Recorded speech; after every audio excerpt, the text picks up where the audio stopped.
Hello po mga kaibigan, ayan, magandang araw po sa inyong lahat. Welcome back dito sa akin pong vlog. Vlog daw. May vlog ka ba?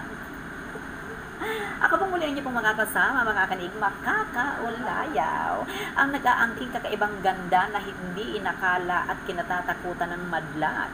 MNRGalis. Akala niyo po programa lang ako. Kaya po ako gumawa po ng video mga kaibigan kasi meron pa akong pupungutin o hihilingin. No? Especially sa akin pong mga sponsors out there. Ayan mga kaibigan.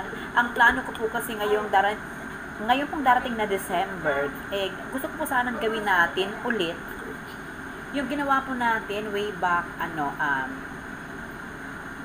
2021. Kung matatandaan niyo mga kaibigan, di ba, tulong-tulong kayo mga sponsor ko para tayo po ay makapagpasaya ng ilang mga kababayan po natin, no?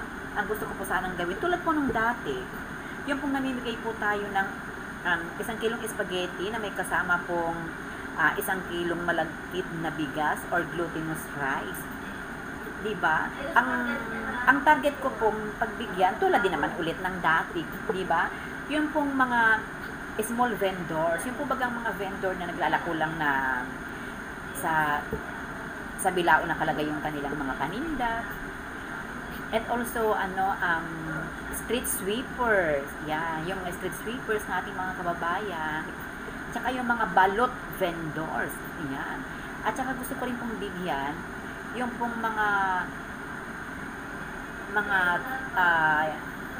yung mga nagbo-vulcanize, yung pag nasa mga shop na maliliit na kapag ka may napaflatan o nasisira ang mga tire ng tricycle, ng motor, sila po yung mga nag-aayos na sila po ay mga nakapwesto lamang sa sidewalk, di ba? O sa mga panabig ng kalsada.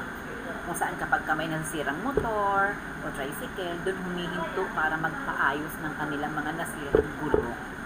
Di ba? Kung maalala po ng mga kaibigan, ganun di ba yung ginawa natin noong 2021 na ang dami-dami nating mga napasaya. Inabot na ako ng gabi sa pamimigay, di ba? At syempre, marami din po tayo nabigyan noon ng mga tricycle drivers. Kung maalala po ninyo mga kaibigan, kahit nasa kalsada, talagang namimigay ako, di ba? Para ako nagpaparada na naka-red dress ang aking pagkababae. Yan. Sana po, please, doon po sa mga sponsors ko, sana po maluwag-luwag ang inyo pong mga packet dyan para po makapagpasaya po ulit tayo ng ilang mga kababayan po natin. Ngayon pong darating ng Kapaskuhan at bagong taon. Noon, nasa 450 kilos yung naipamigay natin. No? Ang dami-dami. Diba? O siya, sana po ay meron pong tumugon ng aking pong simpleng kahilingan para po tayo po ay, sabi ko nga, muling makapagpasaya ng ilang mga kababayan po natin. Kahit sa simpleng paraan, di ba?